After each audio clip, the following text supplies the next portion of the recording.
Ini penampakan komputernya dari Acer Build Up ya. Acer Build Up. Kondisinya seperti ini. Intel Pentium dual core. Lalu ini bagian belakangnya ya. Seperti ini.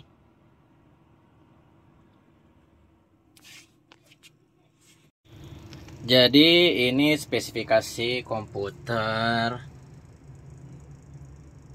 Build Up.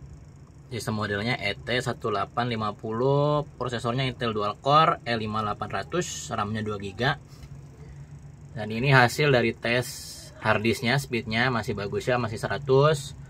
Dan ini pakai Crystal Disk Info, masih good. Lalu ini prosesornya ya.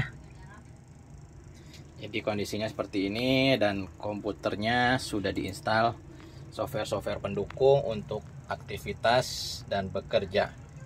Jadi komputernya siap pakai untuk aktivitas dan bekerja.